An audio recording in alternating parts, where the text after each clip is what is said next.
Hello, hi everyone. Hello. Welcome to this event. You've got the Q&A that's active and the chat is turned off. So can I ask you to say hello quickly in the Q&A if you want?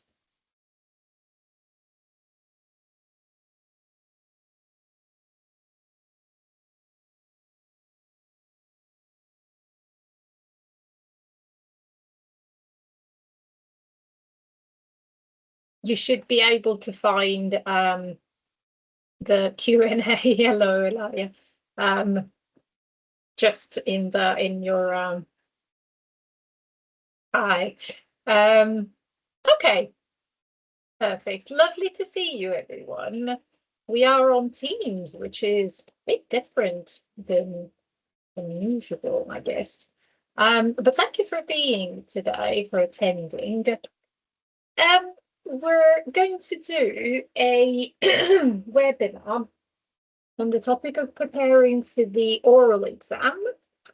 And this should be useful, of course, if you're preparing for your oral exam anytime soon. And of course, it's valid for the English classificazione. Okay.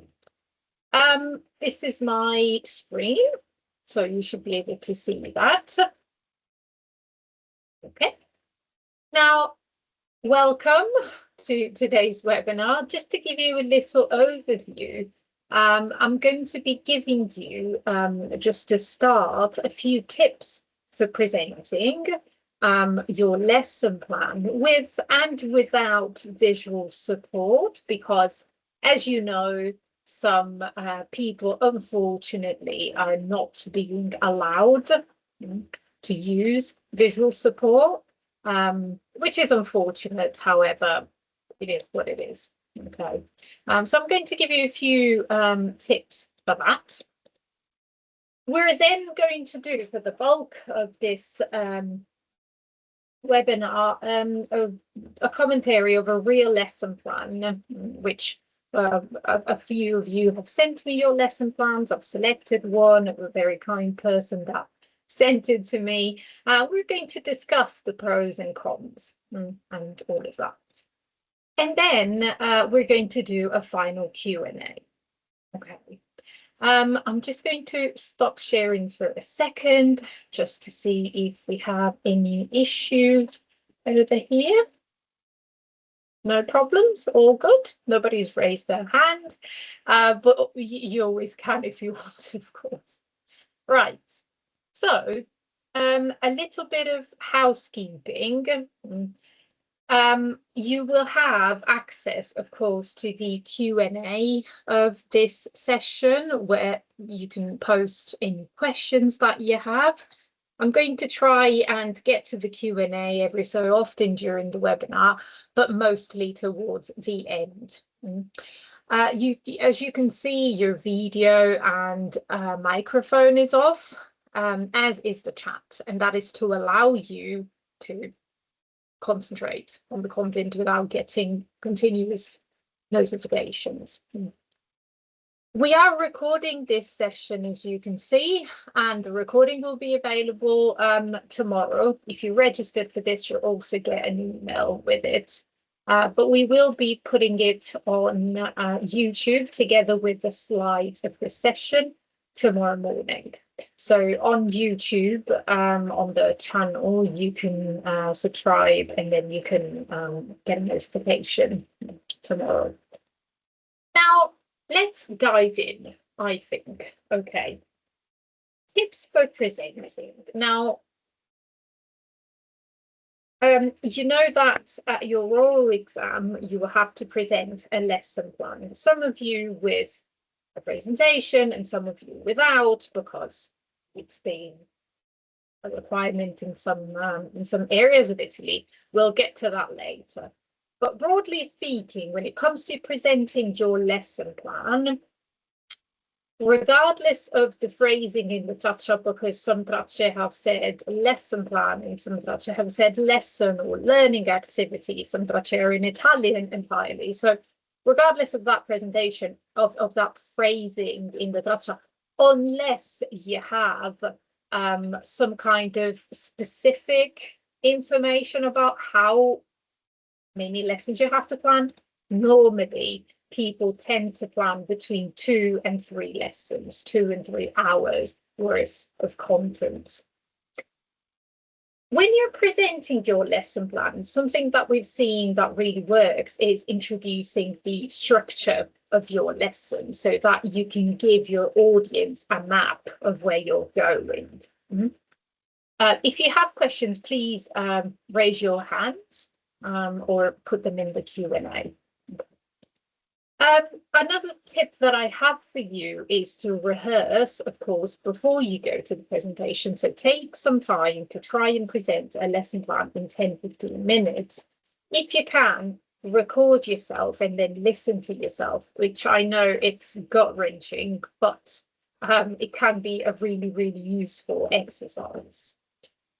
One tip, having been in the audience for many of these presentations, is to look up the pronunciation of the key frequent words in your lesson plan, and that includes, but is not limited to, the topic of your presentation, any special educational needs of the students in your class, anything that could potentially be problematic. But not only, make sure that you know how to pronounce the keywords, because it can be really jarring to hear the same word, particularly if it's important, mispronounced very often. And because you know that 30% of your grade is based on this, it's based on your English, it's assessing your English, then you want to make sure that you are presenting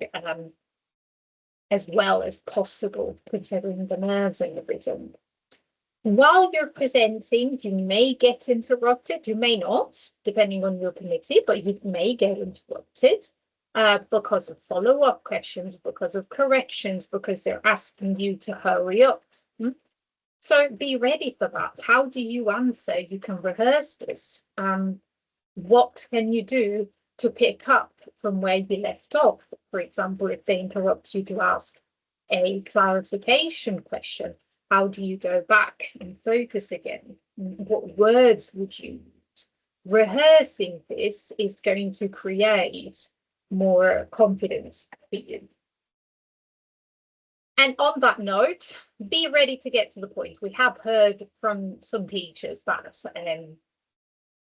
there's been that issue of being sometimes rudely, sometimes not, but essentially being asked to get to the point, to hurry up.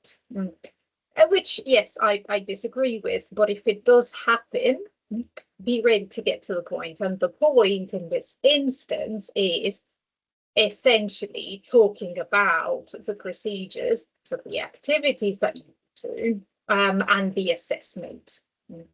These tend to be, again, it will depend on your committee, but these tend to be the things that the committees really want to hear about, kind of the meat of your presentation.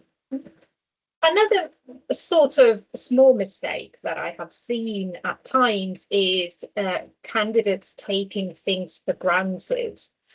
Try not to take anything for granted, or to take it for granted that your audience will understand everything, particularly when it's things like acronyms or things that you have translated from Italian into English, like official documents, for example, or little facts such as the length of your lessons or the length of your activities.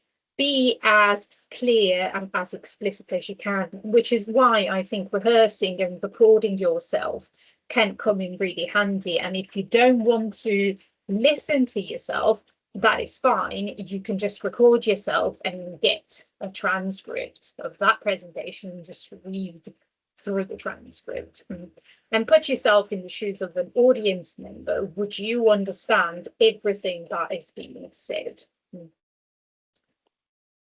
Be ready also for follow-up questions after you finish presenting your lesson plan. These may be clarification questions, but not only. They may be very specific questions. Sometimes people get questions about laws.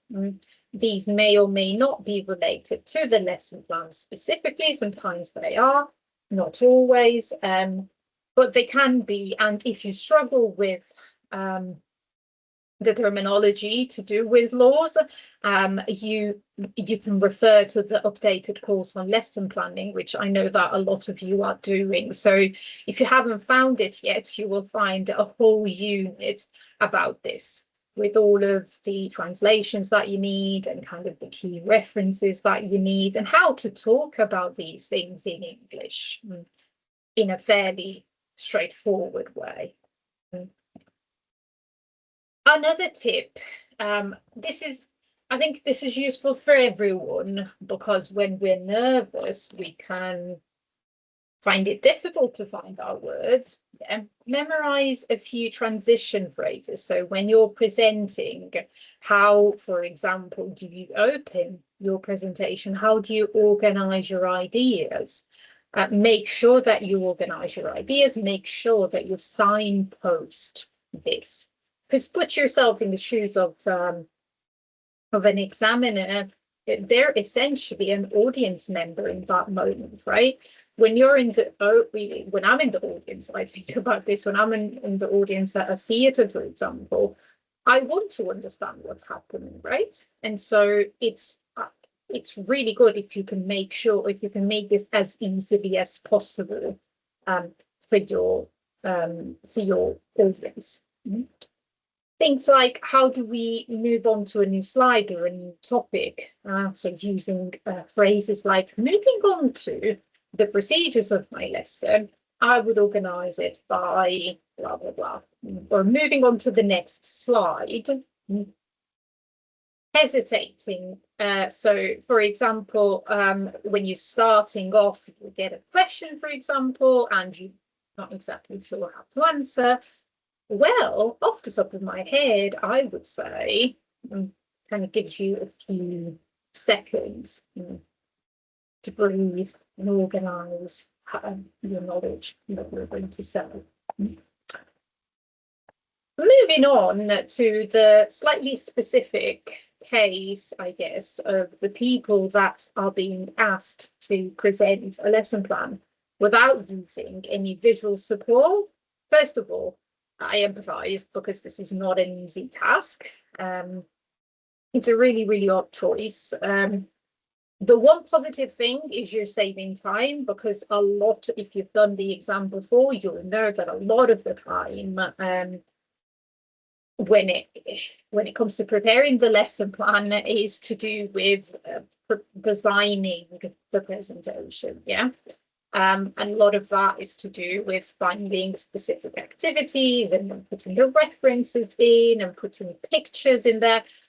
It's very time consuming. So the one positive aspect of an otherwise really challenging way of doing the exam is that you're saving a little bit of time. Tips.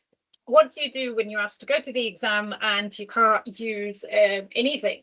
Presentation, you can't use any visual support. First of all, before you get to your task, so the days before, try to pre-rehearse or memorize how to present a lesson. So set yourself a timer for 10-15 minutes. What is the language that you would use to present this potential lesson?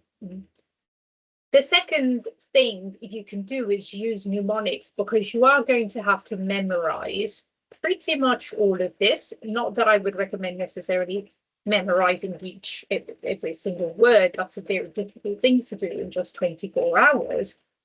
But memorizing, for example, the stages of your lesson or lessons, that could be a good thing. For example, in this case, you want to maybe focus on context, inclusion, and then procedures, and then assessment. Memorize, why not, some kind of acronym that can help you move through the stages. At least if you forget something, you can go back to the acronym and find the next step.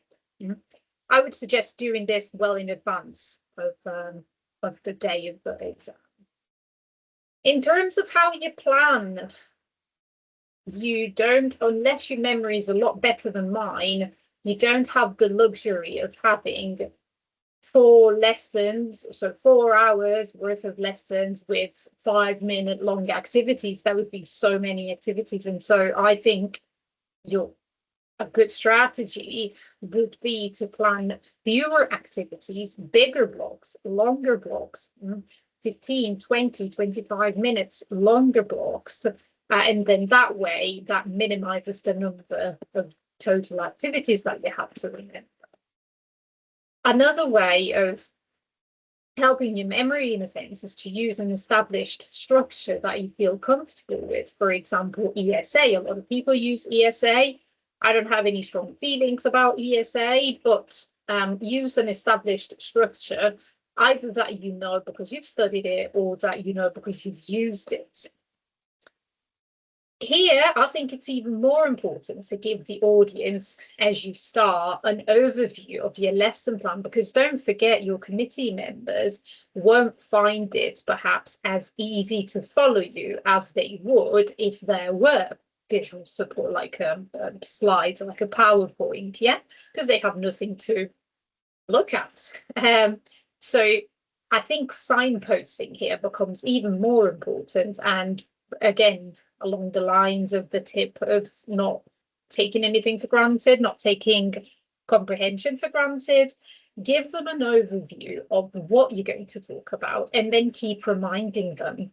Now we're in lesson 1, now we're in lesson 2, now we're in lesson 3, to start, to continue, to end lesson 1. And then I would start the new lesson, lesson 2, by having a warm-up or something like that.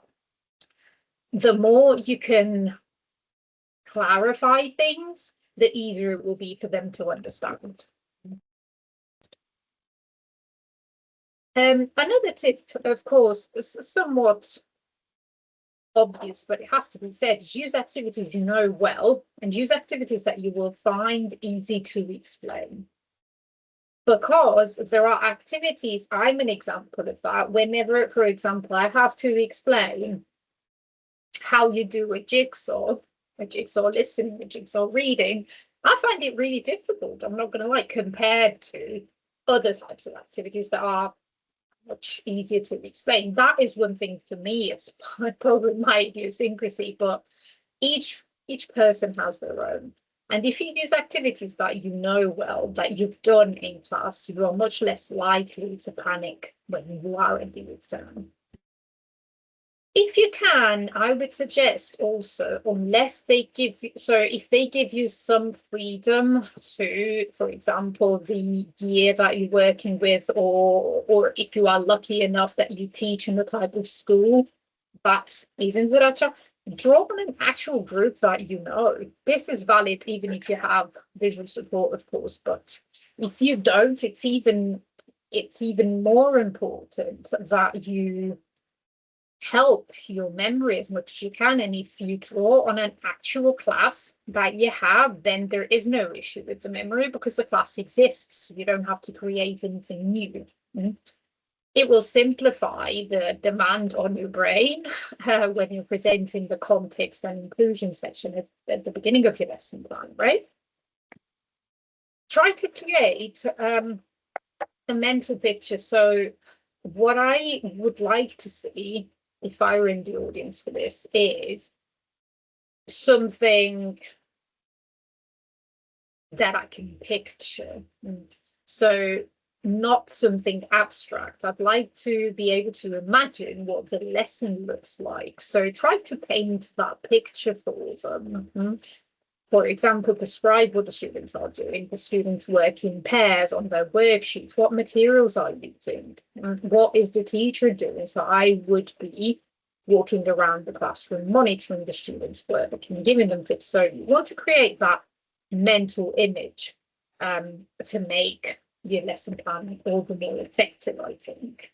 And then just to reiterate, signpost as much as possible. So memorize signposting phrases, like I said before. First, I would, and then in terms of procedures, I would.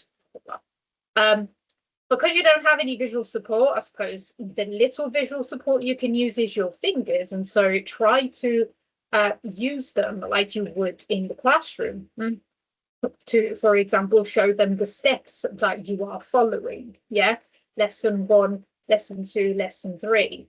I would start with engage, study, activate.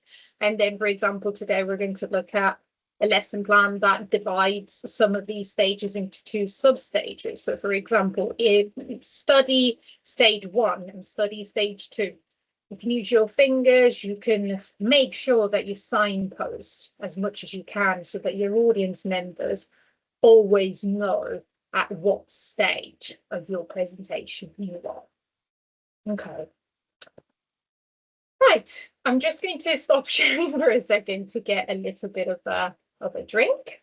Let me see if I've got any new posts. Hi, everybody, lovely to see you. I can see a lot of hellos. Hi. Okay. If you've got any questions, I'm happy to answer. Please raise your hands or share them in the Q&A. Okay. Right. But we'll have a bit of time as well for your questions. Okay. So what we're going to do now is move on, like I said, to an actual presentation that that somebody sent me really kindly. I had a few examples, and I chose to go with this one because I think it's a good example. It's a good example. That's the disclaimer. This is good work. And of course, the person was really kind to send it to me. I will point out a lot of the strengths of this lesson plan. I will point out some of the things that can be improved as well, because I see them recurrently in various lesson plans. And of course, it's easy for me, having seen hundreds of these. It's a good thing to know kind of what we want to avoid. Okay. But yes, this is a very good lesson plan about the Puritan age. Okay, so of course, this is your introduction, your title slide, you've got all the information in here. Very good, you've got an overview. You will see that this is a slightly longer, perhaps, lesson plan that might be accepted nowadays. It will depend largely on your committee. If they're asking you to stick to 10 minutes and that's it, then yes, you won't have time to do all of this. But you also want to find strike a bit of a balance, because this is, after all, an official document, and so you don't want to be later accused of not including very, very important information that was in the Traccia, right?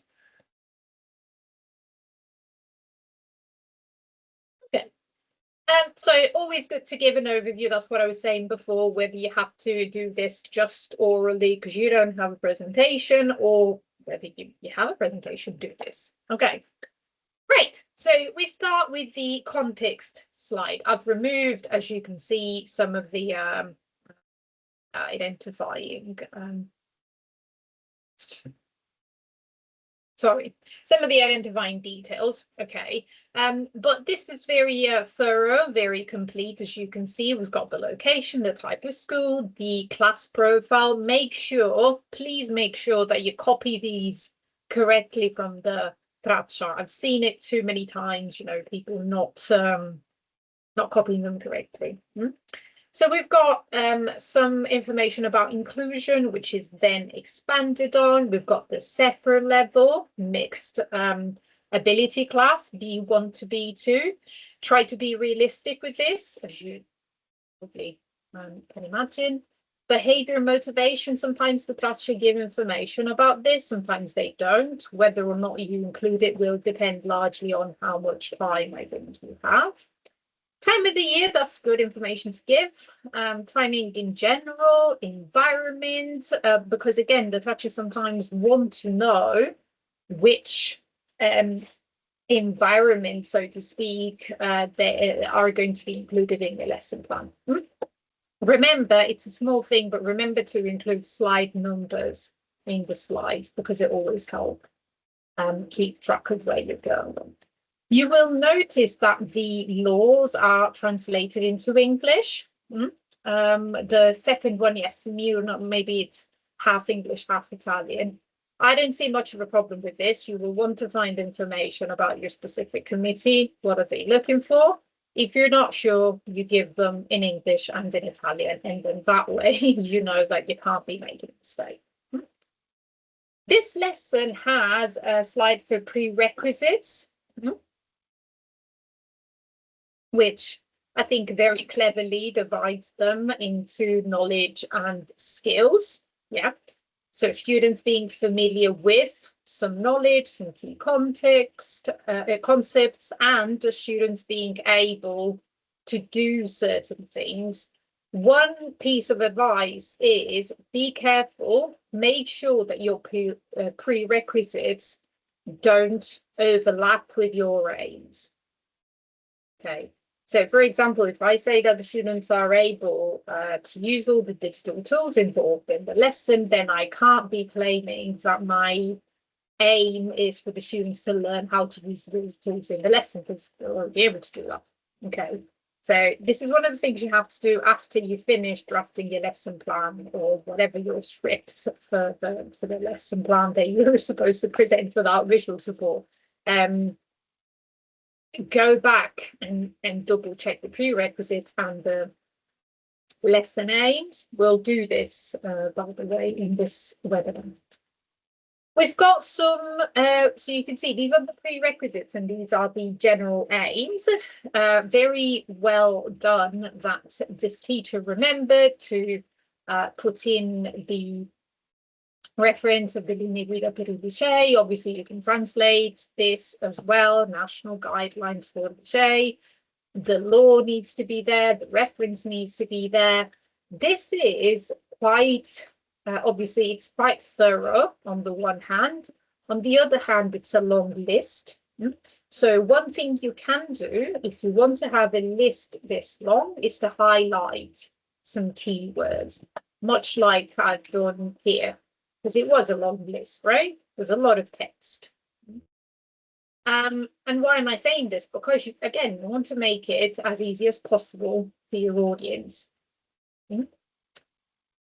Okay, perhaps here you could also add more specifically which section of the national guidelines you're quoting. Are you talking biennial? Are you talking quinto anno? Are you talking secondo biennio? What are you talking about specifically?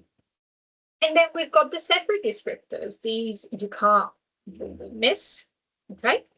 The thing missing here, I suppose, is the level, which is a small oversight in an otherwise accurate lesson plan. But remember to quote the level, because the committee wants to know what level you're pitching the lesson for. Has to be the right level. I've gotten some questions. I guess this is it's an opportunity for me to answer some of the questions that I get via email and other things. Is what descriptors do we want to put in?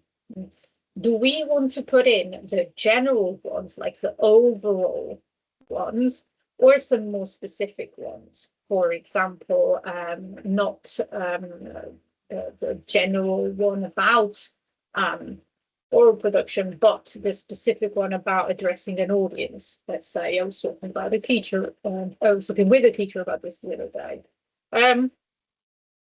My answer is, if you can find a more specific one, that would be better, of course, because it's more thorough, it's more accurate. However, I suspect this is something that the committee, yes, looks at, but doesn't focus on quite in as much detail perhaps as other things. So if looking for the specific micro descriptor is going to set you back an hour, maybe don't do that, depending on how much time you have and how familiar you are with the Zephyr. I wouldn't say spend an hour maybe on finding absolutely the perfect thing. I'm sure it can help, but as long as you reference the Zephyr and you do it at the right level, that's a good start. Okay, it's always about balance, isn't it? Specific aims, very good that they're divided. I quite like this, that there's knowledge, there's skills, and there's competences as well. Remember something, which is obviously it's a layout thing, but every little bit helps, I think, as well. So remember to keep your use of bold to a minimum. For example, here everything is in bold, and that makes it more difficult for for the audience to focus. So use bold sparingly, only when you need to highlight something, and make sure that your fonts are used consistently throughout. You can see here that there's sort of different fonts used in different parts. Can you see? Right here, for example, we've got a font, and then here and here we've got something different, but then here again and here again we've got something different again. So it's a small thing, but again, you want to, again, every little bit helps, I think, right? Okay.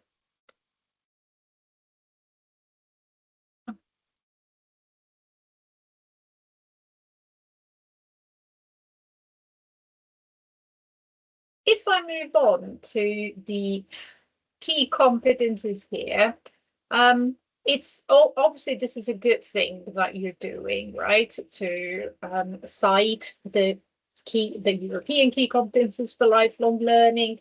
It's very good here that the document was cited, the EU Council recommendation of the 22nd of May. Remember to cite the more recent competences. I've seen this happen in some cases.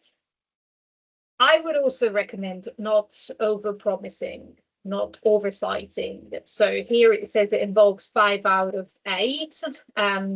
Make sure that if you cite 5 out of 8, and obviously the obvious one is multilingual competence, right? In the case of this lesson, there's very clearly digital competence, right? But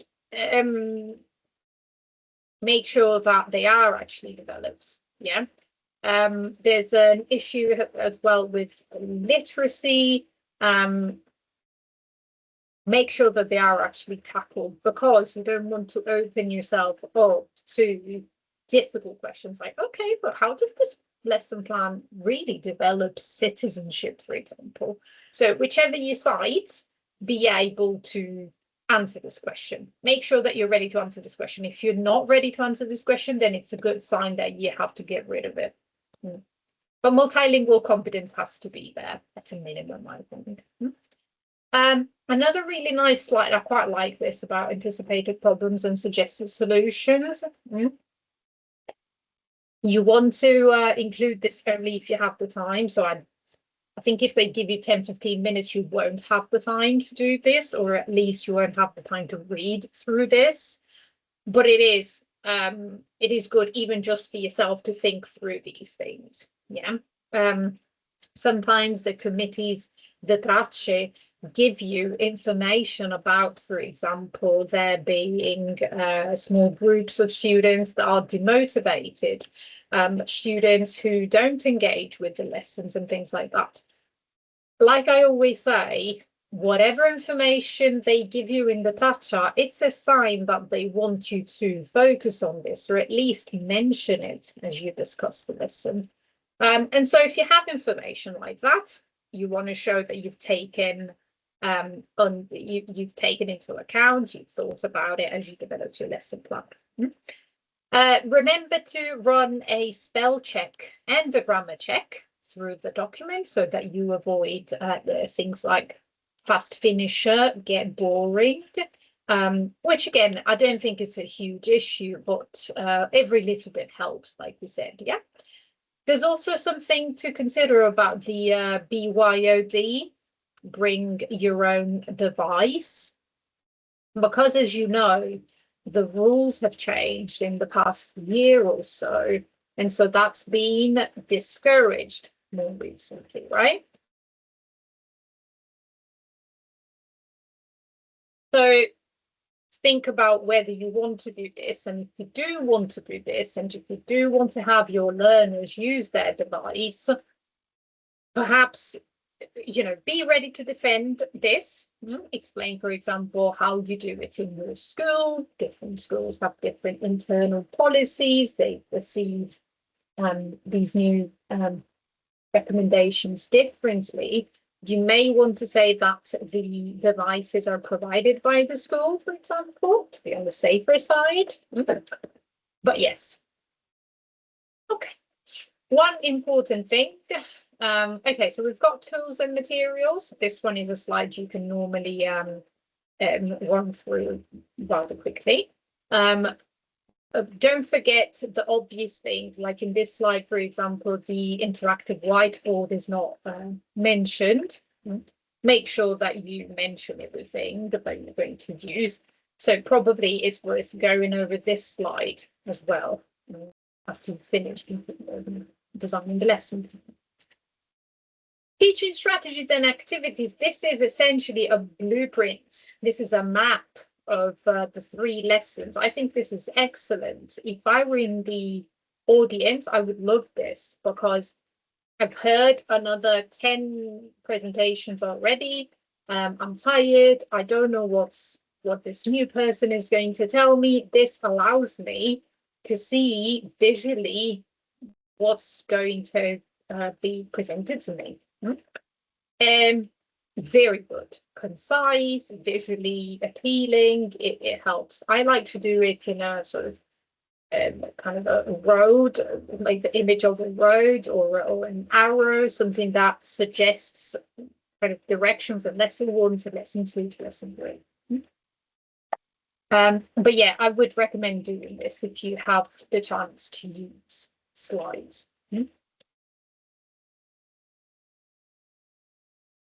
Okay, so we have the inclusion strategies kind of later than I would expect them, just because I tend to recommend adding them when we talk about the context.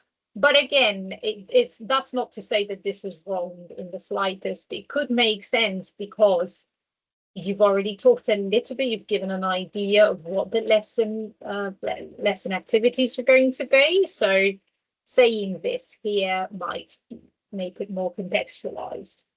Regardless of that, we've got Sophia, a gifted student. It's good that she was given a name. Try to give them names as much as you can. And we've got the strategies for her. Here, this could have benefited, I think, from more terminology like, you know, your dispensatory measures and compensatory tools, something a bit more technical, perhaps, just to show that you've studied. It's interesting that this new note is cited because it's very, very specific. That's excellent. It's very specifically to do with gifted students. Inclusion strategies as well for a student with dyslexia. Again, the relevant laws are cited. Compensatory tools and dispensatory measures. The PDP, I would have probably translated somewhat in some way into English as well, but I guess that's personal choice. Okay. Right, and we start with lesson 1. Now, I'd like to see, I think, if I'm in the audience, I I need to be guided as much as possible because, again, I don't know where this lesson is, where this presentation is going. And so my suggestion is when you're starting to present lessons, you want to have a big heading, lesson 1. Make sure that, because it reminds you to say the signposting. Okay, now I'm going to start presenting lesson 1. I would start with an engage phase in an ESA framework. Right, so small point about acronyms. We've got IWB in this particular slide. As you can see, the teacher shows a picture and writes the word Puritan on IWB. This hasn't been cited before. So an acronym, the first time you give it, you have to give it in full, so that the audience knows what you're referring to. Okay. Or SS, the students, that sort of thing. Okay. So 10 minutes, good, that it specifies the timing. The teacher shares a word cloud on Mentimeter and asks the students to answer a question. What do you know about the Puritans? Lovely use, I think, of technology. You don't want to forget about technology. Probably this teacher knows a little bit about Mentimeter. Make sure you include some level of technology in your lesson. There has to be something because it's one of the criteria. You don't want to overdo it. You don't want to include a really shiny tool that you don't know how to use. I'm sure it's something you're familiar with, but something like this is absolutely fine. Okay. So, we're doing an engage phase here in an ESA framework. What do you know about the Puritans? I would have been interested to know, based on which existing knowledge this question is being asked, because in the prerequisites, we knew that the students knew about the broader context, I suppose, but if we are teaching about the Puritans, then why are we asking about the Puritans in the engage phase? And I think it's something that can be clarified quite easily, like, what did the students know already about this? How does this link perhaps to work that they've done in another subject, or to work that they've done in a broader UDA, unità di apprendimento? This is something that some teachers do. I think it could be a good thing, is to contextualize the lesson plan within a broader unità di apprendimento. And then that helps you, not only because you can add some cross-curricular links, but also because you can answer a question like this quite easily, right? Okay. Oh, let me take a small break and drink some water and see if we've got any further questions in the Q&A. Okay. Let me just stop for a second. Okay. And if you have questions, please put them in the Q&A.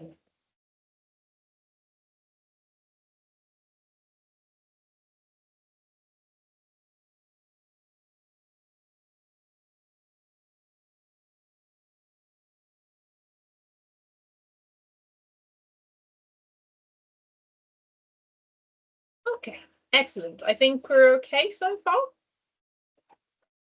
Probably. Yeah. Just looking through the comments. Okay. Good. Okay, let's go back to our lesson plan. And we're going to move forward with the study phase, which is to do with watching a video. I quite like that they found a video, that this teacher found a video. It's interactive, it's got listening skills in there.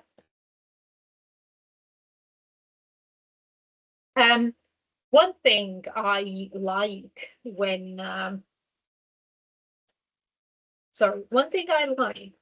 we're watching a video or listening to something, so when there's a listening activity, essentially is clarity on what the students are doing specifically. And I feel like that is something that we easily miss when we're doing a listening, not just for the sake of listening comprehension, but to focus on some concepts, to gain some knowledge. This would be the case of this video. It's easy to miss that the students need a purpose. They need some structure for how they listen, what they're listening out for, this sort of thing. And so here, for example, I think it would have enhanced this lesson plan if we had had more of an indication of what the students do, besides paying attention to the key concepts. Even something as simple as they make notes on the key concepts. Something as simple as that. Interesting here as well that after the teacher has played the video twice with captions on, she provides the students with a handout and asks them to answer a true or false exercise. So we've got the true or false. There's a small, it's lovely to see this visually. I encourage you to do this. The more you can show visually, the easier it's going to be for the examiners to understand what you are going on about. There's a small spelling mistake. I don't know if you can see it, but in the true false at the beginning, it says check whether the following sentences are true or false, which can happen to anyone. It just reinforces that tip, that need of running a spell check through the document. Okay. The video is 5 minutes long. I think this is a good thing. You, pedagogically speaking, particularly at this level, you can't afford much more than 5 minutes if you're doing a 20-minute activity, because you have to play it more than once. You have to give the students a chance to engage with it, potentially do a task. And so if it's any longer than 5 minutes, then it would take much, much longer. And it's presumably going to be a video that's quite dense in terms of information. Okay, so the length is pretty good. The teacher provides a digital transcript of the video. I encourage you to use transcripts. That's that's always good. Activate. So we're getting towards the end of the lesson now, and we've got activate phase 1 of 2. So there's 2 phases here. The teacher provides students with a handout about the spread of Puritanism in America. Now, you can imagine how easy it would be to mispronounce the word Puritanism, which, however, is really key in this lesson plan. The teacher previously cut the text in 5 paragraphs or pieces. The students in groups of 5 are requested to put a title for each paragraph. That's an interesting reading strategy. It's good for exam preparation as well. After that, the leaders of each group will match the whole text. That would be the only thing I would ask a follow-up question probably about if I were an examiner, in the sense that if the leaders are doing this work, what about the rest of the class? You at all times, the students need to be doing something, whether that's in groups or in pairs or individually or as a whole class, but they have to have a purpose for existing in that class, right? And so that would be the only thing I would have a problem with. The teacher shares on Google Classroom a digital version of the text for the student with an SLD and a glossary. I quite like glossaries. I think they're a good tool.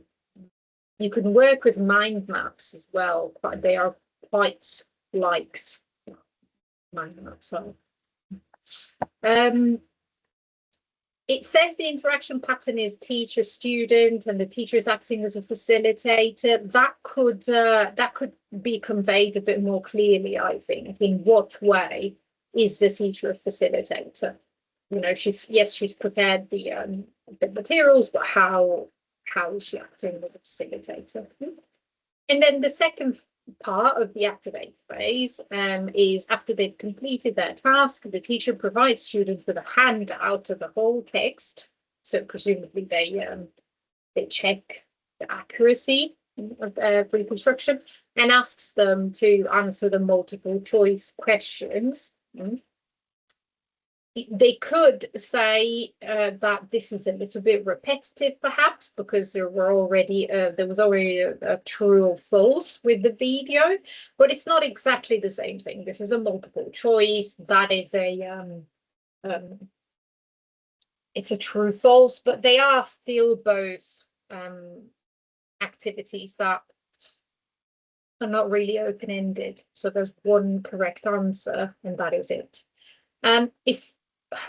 But it's great that it's all guided, you know, it follows ESA, which a lot of committees really like. So that's also a good point in this lesson plan. Very good that the teacher remembers to provide the SEND students with a handout printed in a larger size. You can probably say in a dyslexia-friendly format without having to go into the nuts and bolts of what is appropriate, because there'll be a lot of words on the slide. Yeah, the gifted student will do an extra activity. Yeah, just as easily she could have also peer tutored some of the other students or done something more open-ended that perhaps requires less the preparation of the teacher. But yeah, always good to have extra activities for fast finishers, if students, higher level students, right? Right, and then we have the homework. They read the history milestones here. So a bit of a timeline here of the period. And they do a gap fill activity. The gifted student could do extra homework.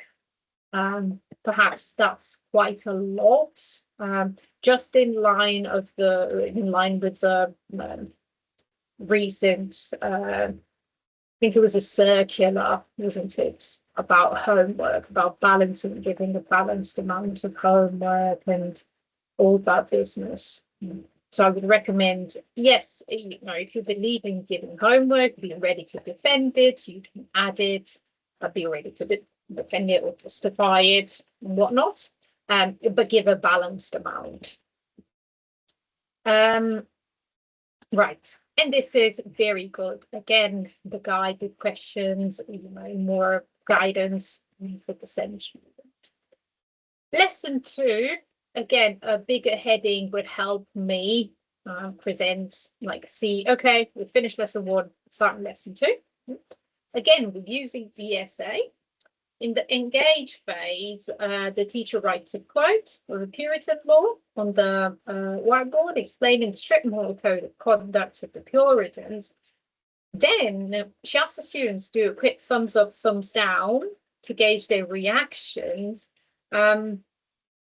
which I think is good in a sense. I think at B1, okay, let me back up.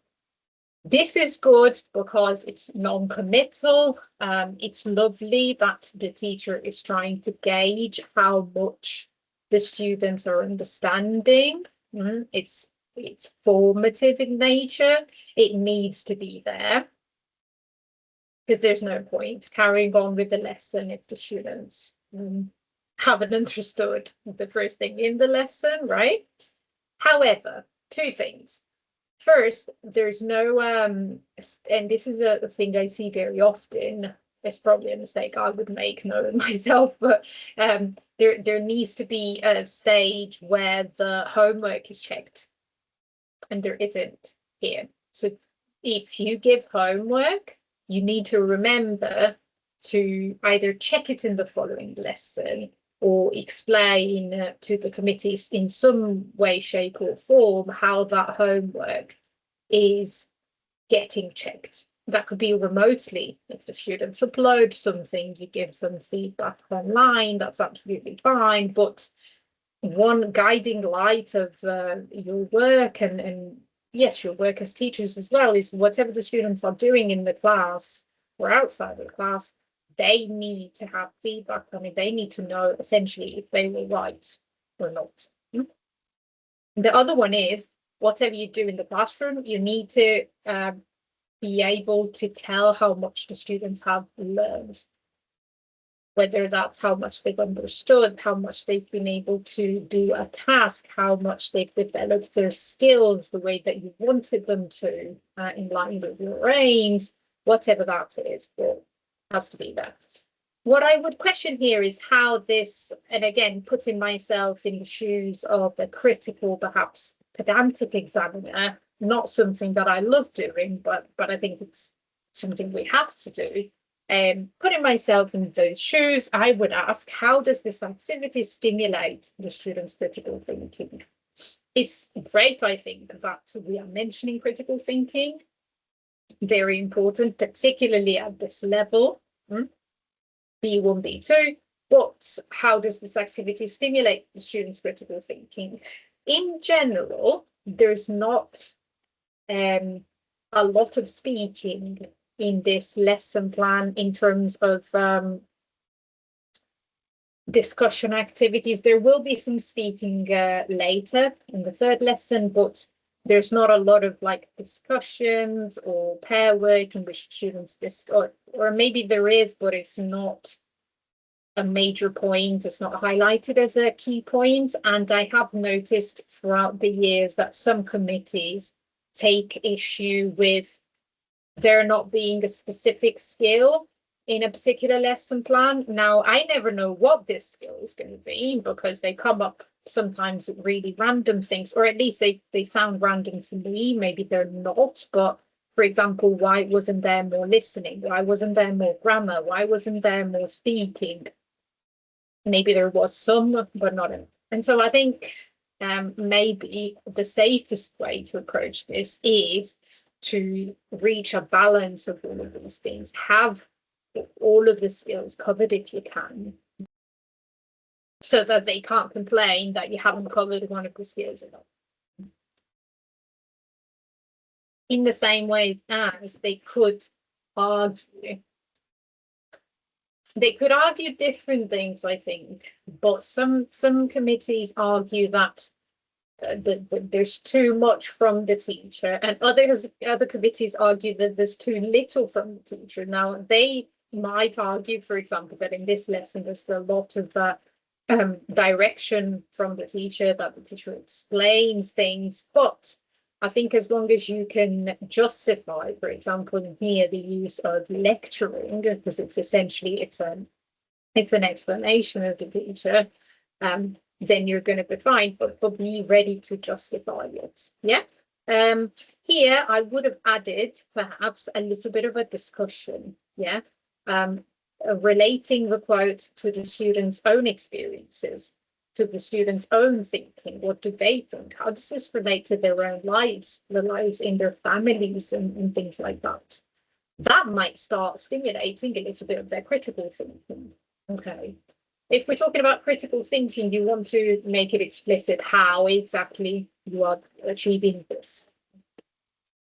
Study phase, and of course, given the topic, it's not surprising that we have quite substantial study phases. I don't find this surprising. The teacher explains the key aspect of life in the Puritan age using the course book. The students get information from the course book, focusing on specific aspects. Now, the only issue I have with this is that the activity of getting information from the course book is not how I would have phrased this, in the sense that it's not entirely clear what they're doing. So imagine you're a student, you're sitting in the classroom. What are you doing? What's your purpose for those 20 minutes? I suspect the purpose is to understand the reading, to understand the reading, perhaps complete a task like comprehension questions. If you look in the bottom left corner of this course book page, you'll see the quick check. There's answer the questions. Whatever it is, again, you want to be as specific as you can. You want to paint a picture of what is happening, what everybody's doing. Okay. And then we have the activate phase. Very, very cool that This teacher linked it to one of the development goals of the UN, of the UN, goal 16. Obviously, you'd have to be able to explain how this is achieved, in fact, but I think it's a very strong move to do this. I don't know exactly how it's linked, but I suspect the teacher would be able to explain it to me. Then we have a task. I quite like this. Yeah, I quite like that there's an authentic task.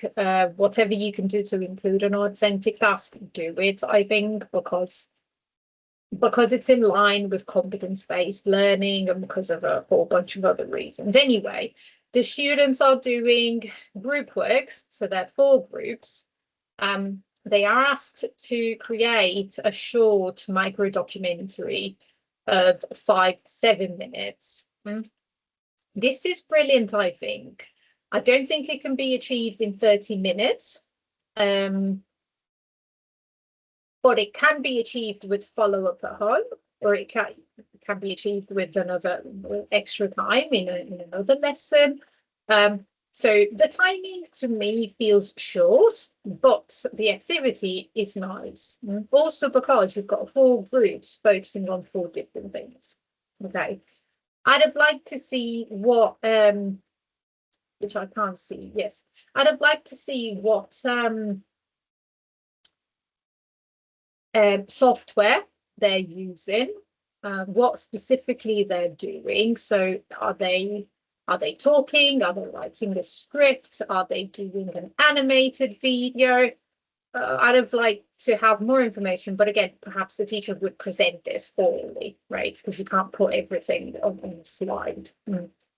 That's another thing we don't want, is a super crammed slide, super filled with a lot of text. Yeah. But I think it's nice as well that we've got the 4 groups covering 4 different aspects. Okay. Homework at the end of the second lesson. This is interesting. The teacher asks the students to fill in a Google form to give feedback about the last 2 lessons. Let's remember that both feedback and homework are uncountable nouns. So it's not a feedback, but to give feedback or some feedback. Really interesting. So she's asking whether the teaching activity was effectively explained and all of this stuff. So there's scope actually for the teacher's own development goals for this, and I'll talk more about this in a minute. We come to lesson 3, and by lesson 3, if you're preparing a presentation, you will run out of steam. I think most of us do. By the time you get to lesson 3, you're so tired, you're so stressed, you just can't with it anymore. So I think beware of this. Measure your energy, make sure that you have some for the 3rd lesson. So in lesson 3, very cool that we've got some images here. The more you can go visual, the better, if you are allowed the use of slides.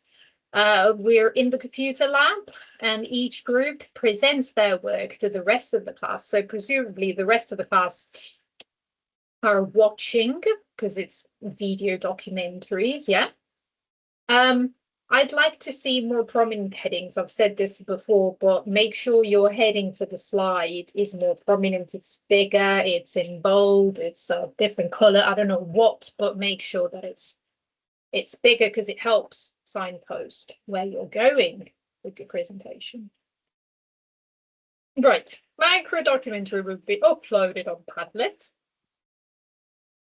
And we've got assessment, which works, very nice touch, citing Law 62 of 2017. It works on different levels. So we've got the peer assessment. So presumably, whilst the students are watching, they're also filling in a peer assessment sheet. Peer assessment is great, right? It's a lot in the sense that if you think that you've got 60 minutes in total for this lesson, and you've got 4 groups, and at a minimum, each group's video has to be 5 minutes. That's a bottom line minimum 20 minutes, probably more like 30. You've got to give instructions. The students have to fill in this for each of the video that they watch, I think. That's quite a lot. Okay. And also, how are these shared? I'd be interested to know how these are shared. So when you are planning your assessment, think of the logistics and think of the logistics in advance. So for example, if I do a peer assessment like this, how does it work? So how are then the peer assessment sheets shared? Who gets one? Who fills in one? What do I do as a teacher? That sort of thing. We've got an assessment grid. It needs to be there, so that's good. You know, there has to be at least one assessment sheet. I would start from the needs improvement on the left-hand side and then progressing towards the right-hand side. Excellent, yeah. But I think a lot of AI does it like this, the other way around. So I don't like seeing that personally because I get confused quite easily by these things. But I think on an intuitive level, you'd want to go left to right. It's a very small thing though. Okay. Right, so we've got cooperative work assessments, cooperation with others, focus, language use and vocabulary, clarity of explanation. It's good that there's only 4 criteria. I wouldn't overdo it more than this, because yes, you're working with B1, B2 students. You might have maybe another criterion, but no more than that, because then it becomes quite a lot. There's a few things. I mean, the 4 levels I like, in the sense that needs improvement, I like a lot better than insufficient, for example, right? I think insufficient is a bit harsh. You might want to add also the numerical values as well. So, for example, needs improvement would be from a 4 to a 5. But this is the cooperative work assessment, so no, it doesn't necessarily have to have that. Be careful how you phrase the descriptors. So, for example, never argues. I don't know that that's even I don't know that that's necessarily relevant in cooperating with others, because arguing in English, arguing a case, for example, or making your case, it's not necessarily a bad thing. Or maybe we can't expect kids that age never to argue. I don't know if that should be penalized or not. So maybe it works extremely well with others, might be enough. Also, this is good because it doesn't conflate a lot of different things in the same descriptor. So, for example, language use and vocabulary. Language is precise, appropriate for the topic, and all that. That's it. It doesn't try to cover 3 different things, because then those 3 different things might be at different levels. Summative assessment grid. Okay. This is it's a lot of you can see. Sorry, it's 7 levels essentially, from 4 all the way to 10. Okay. Some might argue, I might be one of those people perhaps, or not, but some might argue that this one does conflate different things in the same descriptor. So, for example, confidence communicating, the range of vocabulary, the appropriate, how appropriate the functions are, pronunciation, grammar, syntax. There's 6 different things, and likely, realistically, I think each student would be good at one thing, maybe a bit less good as the other at the other thing, and that's the reason why we separate these, and we have assessment grids where these things are separated, and for each one you assign a grade, for example, and then you do the average. So that might be something that could have, I think, enhanced this. And then, really interesting, you've got a teacher self-assessment sheet, which is in line with what we saw before about seeking feedback from the students, which is excellent. I don't think a lot of teachers do this. I would have liked to see, in addition, just to make it even more consistent and coherent throughout, I'd have liked to see some of these in the aims. So in the aims of the lesson, there's not just aims for the students, but there's also a couple of aims for the teacher. So the teacher's own self-assessment. Okay. And that's pretty good. Now, after looking at the whole lesson plan, can we go back to the aims to review them? Yes, we can.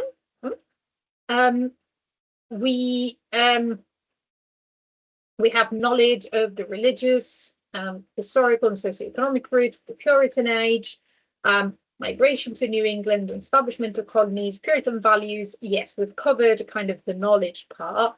The skills, perhaps the use of specific vocabulary in historical and socioeconomic contents. I'm not entirely sure this is the case, or it can be as clear that it is as clear as it could be. Because what I'd like to know is use in what sense? Is it in speaking? Is it in what, for what purpose specifically? And also there's been quite a lot of, reading, and there's some listening as well. And so I would have liked to see that more prominently displayed. Understanding the vocabulary, but also understanding the texts about. The skills, it says practice reading skills, which we want to phrase it in a way that reflects the fulfillment of the aim. And practicing is not something that you can demonstrate that you have achieved an aim, if that makes any sense. So we'll be able to comprehend or understand a written text about, for example. The one that's missing here is the bit about producing a video, which is its own skill, I think. But producing a video micro documentary, which is its own thing. So I think it's a useful exercise to go back to the aims after we've finished the lesson plans to make sure that they're all in line, just in case your committee goes back and looks at them. You want to make sure they're aligned fully. Okay. Great. There's the references. Very nice. And there's a thank you slide. That's a really nice touch. Right. And so we've come to the end of this live commentary. I have reserved a few minutes of the time that we have together for potentially a Q&A. So any questions that you have?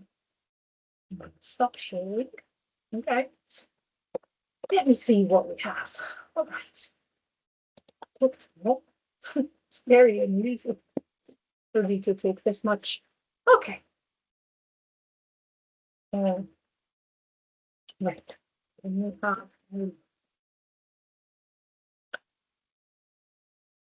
So.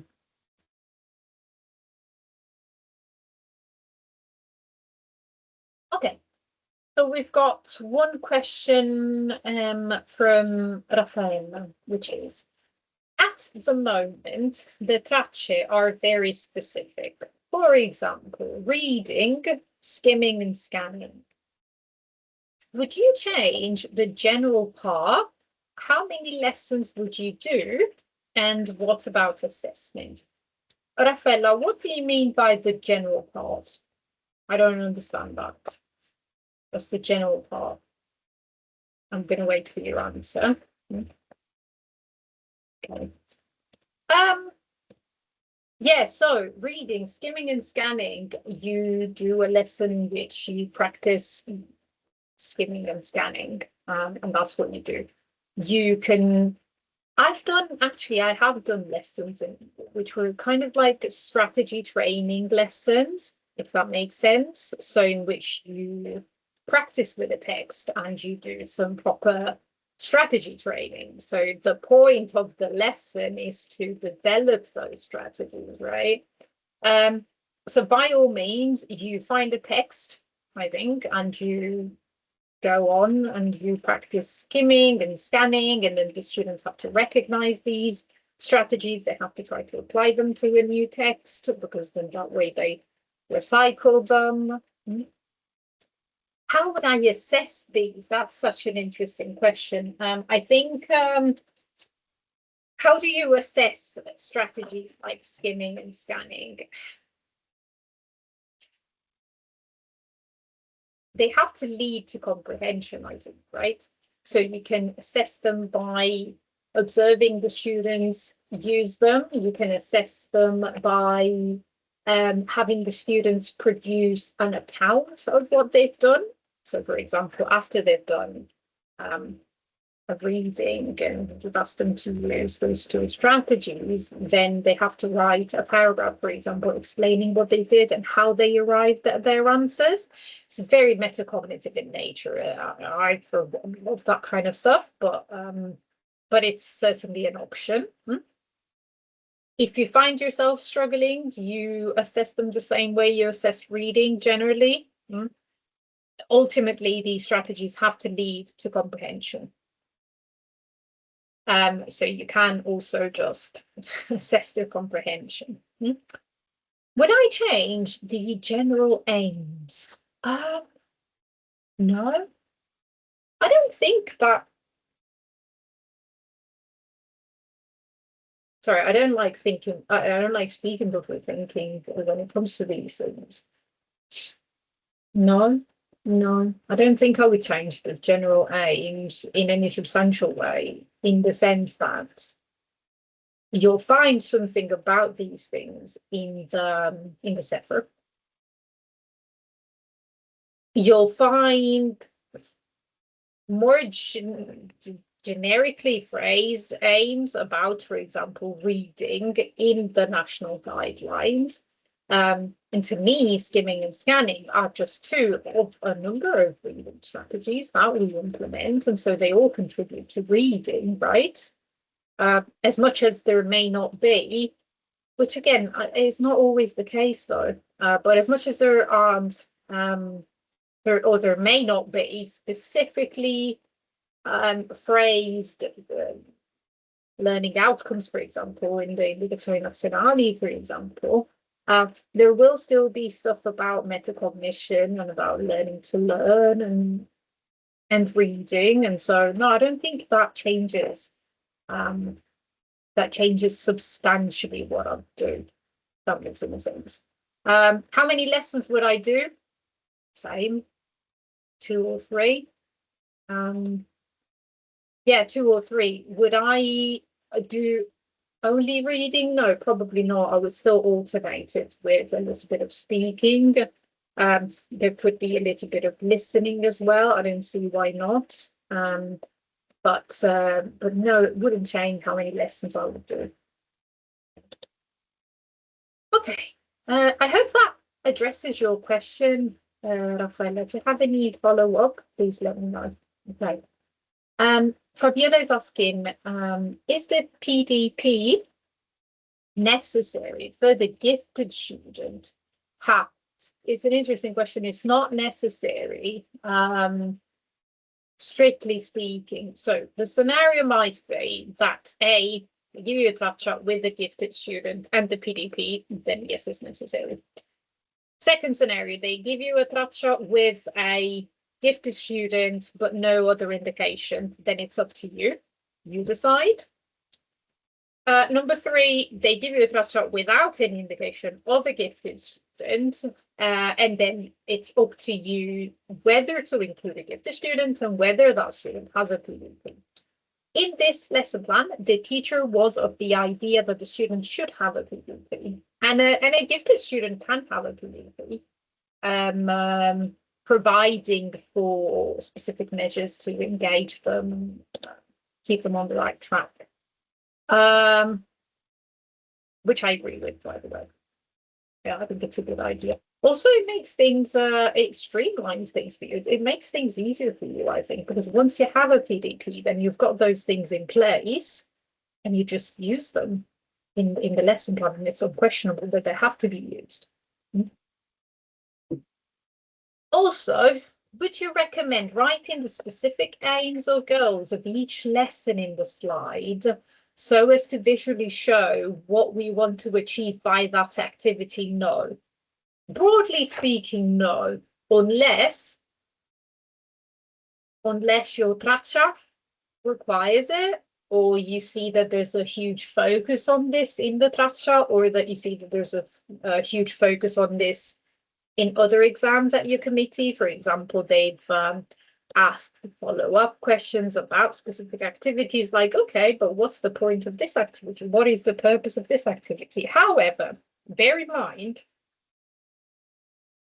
that very often when we have these, I don't know what to call them, but like learning paths of 2 or 3 hours, the lesson aims are developed throughout the 3 hours. Yeah, it's hard to pin one. I mean, you'll get repetition, of course, because more than one activity will contribute to perhaps the same lesson aim or more than one. B, don't underestimate the difficulty, and I say this because I've tried to do it and I have struggled with it personally. Maybe it's just me, but don't underestimate the difficulty of writing sub aims for each stage of your lesson. It's something that they do, for example, in cell time, and those types of courses. I've done it, you know, for the Delta, for example. It's difficult. It's a difficult thing. It requires time, and it will occupy space on your slide. So I think put it there, just only if you are intent on explaining it, you know, explain the why you're doing something. But if not, I feel like that's a lot, and you have to consider the timing. You've got 10-15 minutes. Okay. That's just my opinion. I hope that it helps somewhat. Would you make, Daniela is asking, would you make different assessment rubrics for SEND students? Yeah, if you can, yeah, because you've got, you often have different aims for the SEND students. So why not have different assessment rubrics for SEND students? And again, it will depend on what the type of SEN is. But it could be that they absolutely require a different assessment grid because they may not be able to make sense of the assessment grid that you've used for other students. But mostly because they may be entitled to a different assessment going to be assessed differently. So yes, if you can, you have to use your best judgment for what the SEN is, whether it impacts the specific things you are assessing in that lesson.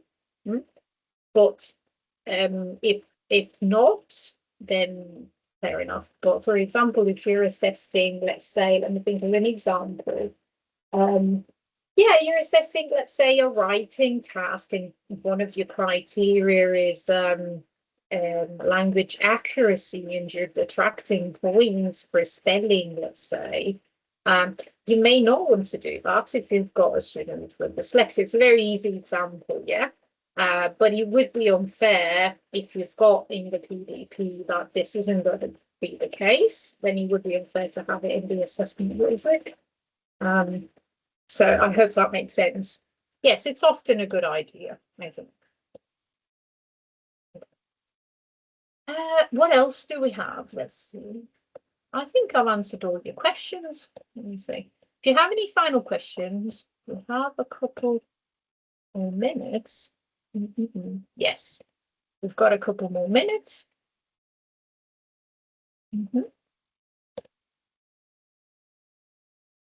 Just looking. Right. Okay. If we don't have any more questions, or if you think of more questions, of course, you're always welcome to email me. Okay, I'm always happy to help whenever I can. Right. So you know that most of this stuff is covered in the new course with the laws in English. This recording is getting uploaded on YouTube tomorrow morning. And for now, good luck with your exam. I hope that it goes well, and I wish you the very best with it. Okay. If you have any final questions or anything else, please do get in touch. I won't be able to answer straight away most of the time, but I always make an effort to. Okay. Thanks, everybody. Appreciate you coming today. Thank you very much. And I'll see you soon. All right. Bye, everyone. Good luck.